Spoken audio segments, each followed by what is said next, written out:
Welcome everyone to this visual analysis. Today, we're diving right into one of the most complex, long-lasting, and defining territorial conflicts in post-Soviet history, Nagorno-Karabakh.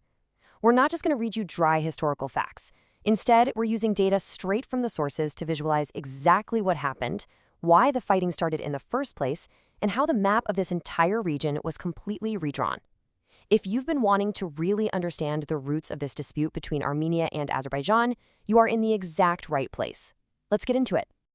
And here's the big question driving our explainer today. How do you actually reach peace after more than 35 years of open war? I mean, we're talking about decades of border tensions and massive demographic shifts. To truly grasp the weight of the 2025 peace agreement, we absolutely have to understand what sparked the bloodshed. We can't appreciate the finish line without looking at the incredibly rugged terrain that got us there. So here's our roadmap. We've broken this down into 5 parts. First, the origins and demographic shifts. Second, the 3 armed conflicts in Karabakh. Third, the heavy weight of foreign support. Fourth, the Russian withdrawal in 2024. And finally, the historic peace agreement of 2025. Part 1, Origins and Demographic Shifts. To figure out why the fighting started back in the late 1980s, we actually have to rewind to the Soviet era and look at some very deliberate policies that completely transformed the people living in this region. Just take a look at this census data, because it tells a fascinating story. Back in the 1920s, right after the Nagorno-Karabakh Autonomous Oblast was formed inside Soviet Azerbaijan, ethnic Armenians made up an overwhelming majority. We're talking 94.4%, with Azerbaijanis at just 5.6%. But fast forward to 1979, and wow, the picture is totally different. The Armenian population had dropped to 76%, while the Azerbaijani population shot up to 24%. Cities like Shusha, which used to be this massive Armenian cultural hub, became majority Azerbaijani. And look, this wasn't an accident. It wasn't just natural migration. It was the result of decades of policies literally designed to dilute the Armenian majority, pushing Armenians out and settling Azerbaijanis in to force these demographic shifts in Karabakh.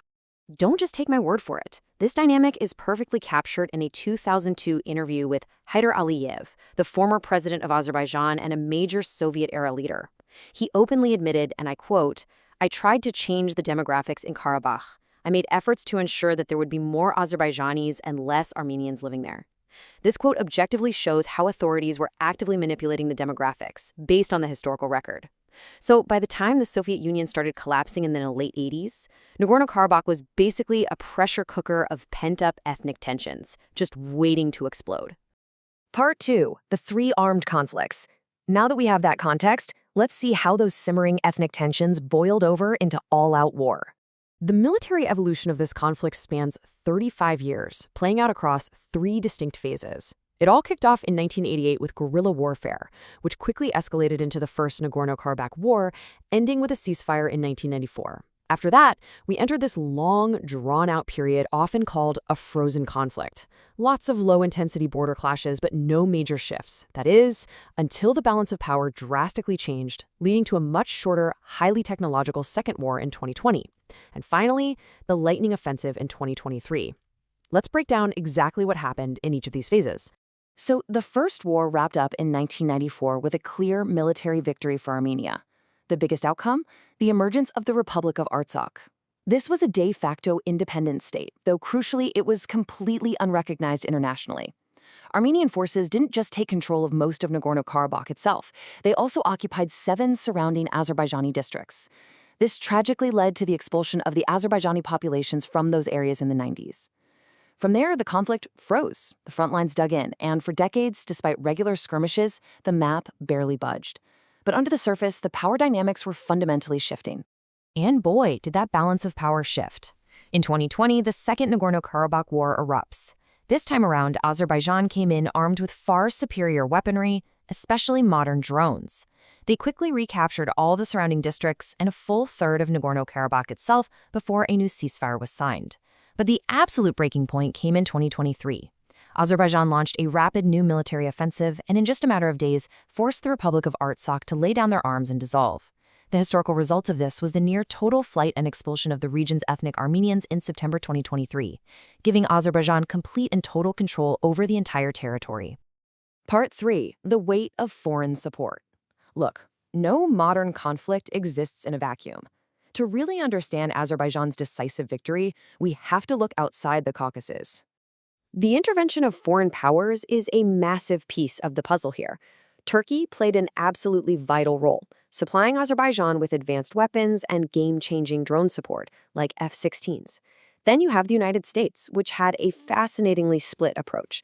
According to the sources, the executive branch often leaned pro-Azerbaijan, mainly for energy interests, while Congress frequently leaned pro-Armenia, largely due to strong lobbying efforts. Over on the border, Iran was incredibly anxious about the conflict spilling over into their territory and had a really complex history of tensions and clandestine support over the years. And a key player that sometimes flies under the radar? Israel. They maintained an overtly pro-Azerbaijan stance and became a major supplier of high-tech arms to Baku. All of this created an ecosystem where Armenia found itself increasingly isolated on the technological front. Part 4, the Russian withdrawal of 2024. This is where the footprint of one of the biggest historical powerhouses in the Caucasus completely changes. This number is crucial, 2,000. Following that 2020 ceasefire, Russia deployed roughly 2,000 peacekeepers in and around Nagorno-Karabakh. They had a 5-year mandate and one primary vital job, securing the Lachin corridor, which was the absolute last lifeline connecting Armenia to Nagorno-Karabakh. For a while, those 2,000 troops were literally the only physical buffer between the remaining Armenian residents and Azerbaijani forces. But realities on the ground move fast, and we soon saw a massive historical pivot. By June 2024, those 2,000 Russian peacekeepers completed a full withdrawal from the region. And this wasn't because they were forced out by fighting, it was the result of a direct agreement between Russian President Vladimir Putin and Azerbaijani President Ilham Aliyev. This withdrawal effectively marked the end of the 2024 Russian presence inside Karabakh. It closed the book on Russian peacekeeping in the area, leaving Azerbaijan with absolute, unquestioned sovereign control. Part 5, the Peace Agreement of 2025, the moment when weapons finally gave way to diplomacy. August 8, 2025. In an extraordinary turn of international diplomacy, Armenian Prime Minister Nikol Pashinyan and Azerbaijani President Ilham Aliyev met in Washington, D.C. There, in a White House ceremony hosted by U.S. President Donald Trump, they signed a joint trilateral declaration, officially cementing the 2025 peace. This wasn't just another temporary ceasefire. The sources highlight that this agreement laid the formal groundwork to definitively end a conflict that had dragged on for over 35 years. After decades of demographic engineering, 3 brutal wars, and countless lives lost or uprooted, the ink on this paper signaled the birth of a brand new legal and political reality. Which brings us to our final lingering thought. What does this historic 2025 peace agreement actually mean for the future stability and identity of the Caucasus?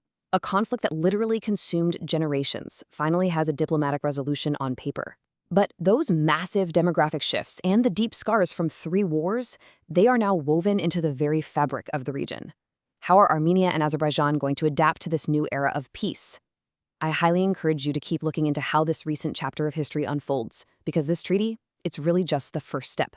Thank you so much for joining me in this visual explainer, and until next time, keep learning,